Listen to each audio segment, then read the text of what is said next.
नमस्कार, live today की इस खास पेशकश में आपका स्वागत है। मैं हूं श्वेता शर्मा। आज हम आपको दिखाएंगे केंद्रीय समाज कल्याण बोर्ड की पूर्व अध्यक्ष व बीजेपी की वरिष्ठ नेत्री विजय लक्ष्मी भादु की लाइव टुडे से की गई एक खास मुलाकात के कुछ अंश। इस बातचीत के दौरान विजय लक्ष्मी भादु ने कहा कि पंजाब के मुख्यमंत्री प्रकाश सिंह बादल ने अपने द्वारा किए गए विकास कार्यों के कारण ही इतनी बड़ी जीत हासिल की है। लाइव टुडे देख रहे दर्शकों को जगमोहन सिंह सराव का नमस्कार। आज हमारे साथ लाइव टुडे में एक ऐसे समाज सेविका हैं जिन्होंने अपनी ताउम्र कम से कम 20-25 साल समाज के अंदर महिला वर्ग के लिए काम किया है। मेरा तारुफ है श्रीमती विजय लक्ष्मी भादु जी से, बीजेपी के सीनियर लीडरान और समाज सेवा कल्याण बोर्ड जो सेंटर का है उसके एक्स चेयरमैन से। मैडम जी, आपका लाइव टुडे में स्वागत है। मैडम, जो पंजाब में अब बीजेपी और भारतीय जनता पार्टी और अकाली दल की सरकार रिपीट हुई है, एक हिस्टोरिक कदम हुआ है, उसके बारे में आपके क्या ख्याल हैं? क्या समीकरण ऐसे बने जिससे ये इतनी बड़ी हिस्टोरिक प्रकाश सिंह बादल जी ने जीत हासिल की है? आपको बताऊं, जो गरीब वर्ग था उसके लिए आटा दाल की जो स्कीम थी और स्कूल स्कीम थी वो खूब बेहतर साबित हुई। और एक कांग्रेस के पास कोई ग्रास लीडर नहीं था, एक राजा ही थे जो आम आदमी से मिलते नहीं।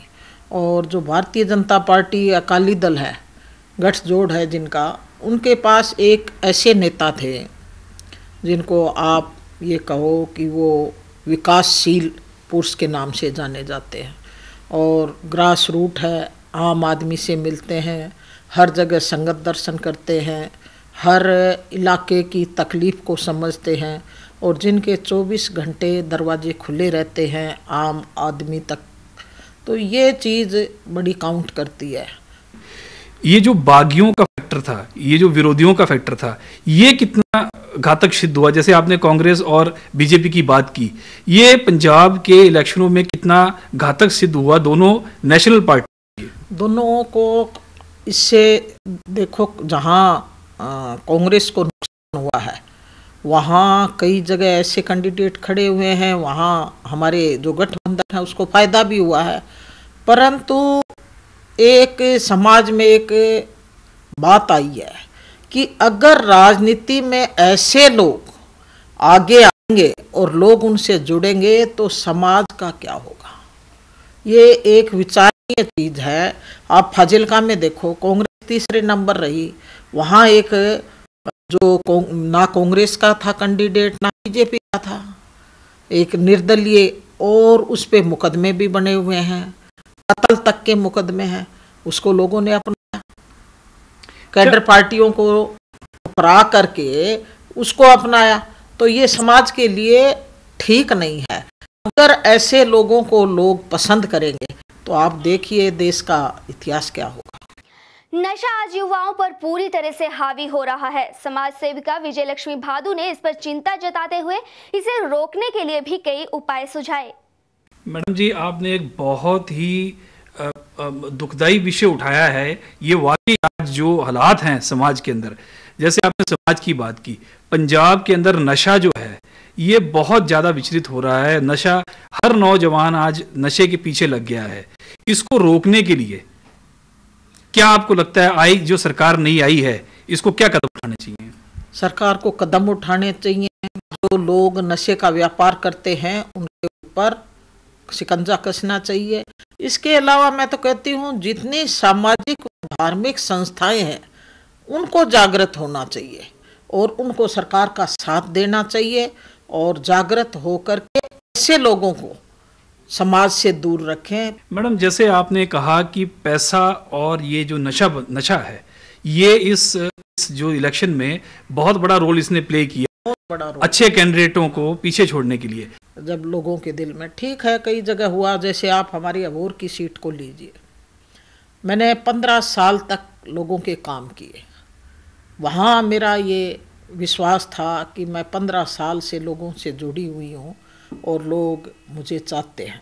परंतु वहाँ दूसरी चीज़ हुई कि एक लोगों ने काम की महत्ता ना समझते हुए शराब व पैसे की महत्ता समझी।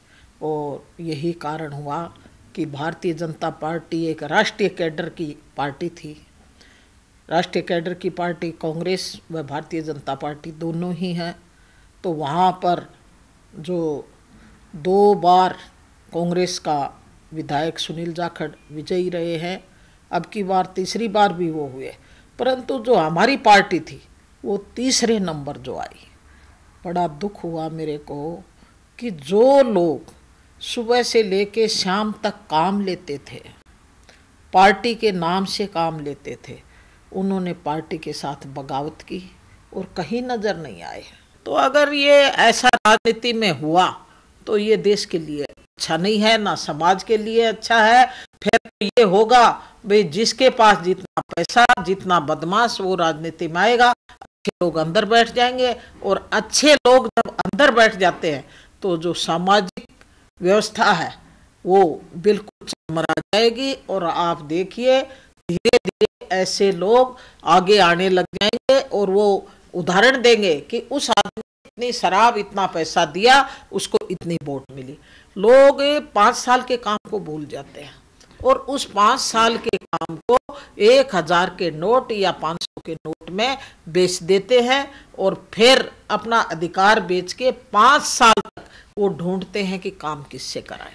भ्रूण हत्या आज समाज के लिए बड़ा अभिशाप बन गया है। इस विषय पर बोलते हुए विजयलक्ष्मी भादु ने कहा कि उनके द्वारा अनेक तरह के प्रयास इस विषय में किए गए हैं, जिसके तहत पंजाब में भ्रूण हत्या का आंकड़ा काफी कम हुआ है। अच्छा मैडम जी, समाज में जैसे ये एक बुराई है नशा, वैसे एक बुराई है भ्रूण हत्या। आप एक संस्था से जुड़ी रही हैं, महिला कल्याण बोर्ड से, तो आप अभी आने वाले समय में अपने सामाजिक सेवा करते हुए इस विषय में जो भ्रूण हत्या है, इस विषय में आगे किस तरीके के आप कदम उठाएंगे? ये जो नॉर्थ इंडिया है, इसको एक कहते कलंक लग गया है, इसको दूर किया जाए। मैं आपको बताऊं, मैं समाज कल्याण बोर्ड में रहते हुए हमने इसको बड़े ज़ोर से चलाया। और जो सुखबीर जी बादल हैं, हमारे डिप्टी सीएम, उनकी मिसेज हैं, उन्होंने भी नन्ही छां के तहत इस कार्यक्रम को काफ़ी बल दिया, काफ़ी चलाया, लोगों तक संदेश दिया। तो समाज कल्याण बोर्ड ने भी इसको बड़ी ज़ोर शोर से चलाया। हम हर जगह पहुँचे, कंडी एरिया में भी पहुँचे, दूसरे एरिया में पहुँचे, दोआबा में भी, हर जगह, मालवा में भी, हर जगह। और इसका रिजल्ट ये हुआ, महिलाएं जागृत हुई इसके लिए। और आप देखिए जो परसेंटेज थी उसमें भी बड़ा सुधार हुआ कि जो आंकड़े आ रहे थे कि 1000 लड़कों के पीछे लड़कियां बड़ी कम रह गई, तो उस आंकड़े में भी काफ़ी 10-20% सुधार हुआ। तो मेरा तो यही कहना है कि कोई सरकारें इस चीज़ को नहीं कर सकती। सरकारें कहाँ कहाँ करेंगी?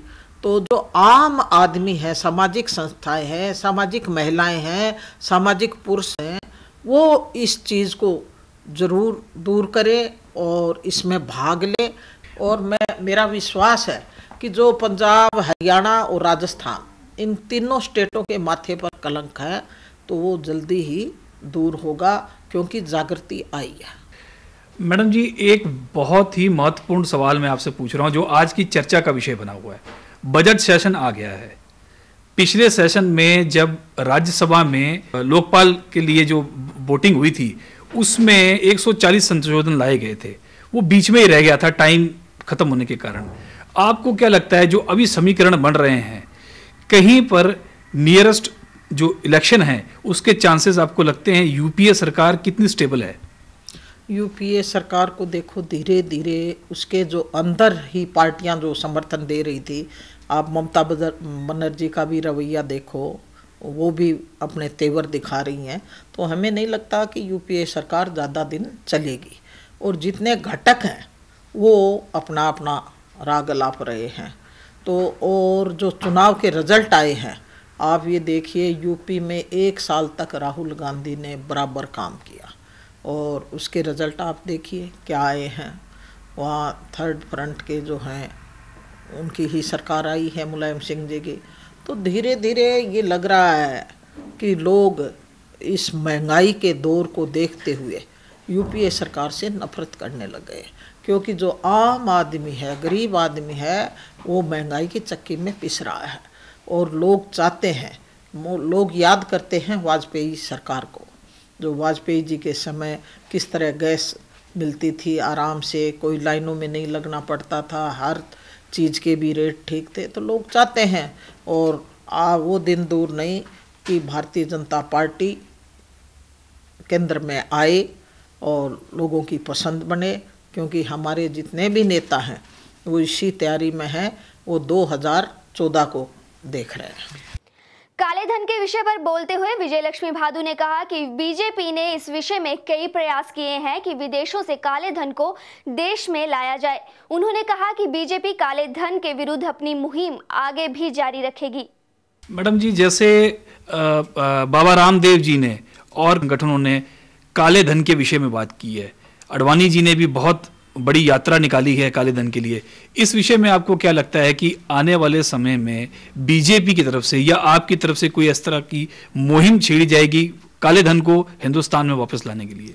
आप ये देखिए, बीजेपी ने तो पहले दिन से, अडवाणी जी हैं वो बीजेपी के सिरताज हैं, तो उन्होंने ये चीज़ को छेड़ा था और पूरी बीजेपी ने एक ही स्वर में ये मांग की है कि काला धन, सुषमा जी ने, अरुण जी जेटली जी ने, हमारे गडकरी जी ने, अडवाणी जी ने, जितने भी हमारे सीनियर नेता हैं, सब ने एक ही डिमांड की है कि काला धन लाया जाए और जो देश का विकास रुका हुआ है वो धन ला करके देश का विकास किया जाए। अगर वो काला धन आ जाता है तो हर गांव में सड़कें, पानी की व्यवस्था, हर चीज़ हो सकती है, और वो किसी और का नहीं, इस देश का पैसा है जो दूसरे देशों में गया हुआ है। आपको पता भी होगा कांग्रेस क्यों नहीं लाना चाहती, क्योंकि ज़्यादातर पैसा कांग्रेस के ही नेताओं का बाहर गया हुआ है। तो बीजेपी ज़रूर इस मुहिम को चला भी रही है और आगे तक चलाएगी, क्योंकि जो हमारे नेता हैं उनका विश्वास है कि अगर हम इस मुहिम को पूरी तरह से छेड़े रखेंगे तो एक न एक दिन सरकार को झुकना पड़ेगा और वो पैसा उसको लेकर के आना होगा। अगर हमारी सरकार आ जाती है तो हमारे नेताओं ने जैसा कहा है कि अगर हम केंद्र में आते हैं तो वो पैसा ज़रूर लेके आएंगे, और वो दिन दूर नहीं। आप देखिए 2014 में जो रिजल्ट आने वाले हैं वो हमारी सरकार के पक्ष में आएंगे, और जो हमारी मैनिफेस्टो है भारतीय जनता पार्टी के, वो इतना अच्छा है। अगर सारे स्टेट उसको सही ढंग से लगाएंगे तो आम आदमी तक पार्टी पहुंचेगी और लोग पार्टी को पसंद करेंगे। दर्शकों, ये थे श्रीमती विजय लक्ष्मी भादु जी, बीजेपी के सीनियर लीडर। जैसे आपने इनकी बातों से सुना कि भले ही इलेक्शन में जो उन्होंने जैसे बातें की कि इलेक्शन में जिस तरीके से पैसे का और नशे का चलन चला उसकी वजह से ये पीछे रह गई हैं, लेकिन समाज के प्रति इनके जो वलवले हैं, समाज के प्रति इनके जो कर्तव्य हैं, उनको निभाने के लिए और पार्टी के लिए, पार्टी के साथ काम करने के लिए ये हमेशा ही तैयार रहते हैं। लाइव टुडे की इस खास पेशकश में बस इतना ही। देश दुनिया से जुड़ी बाकी खबरों के लिए आप देखते रहिए लाइव टुडे। नमस्कार।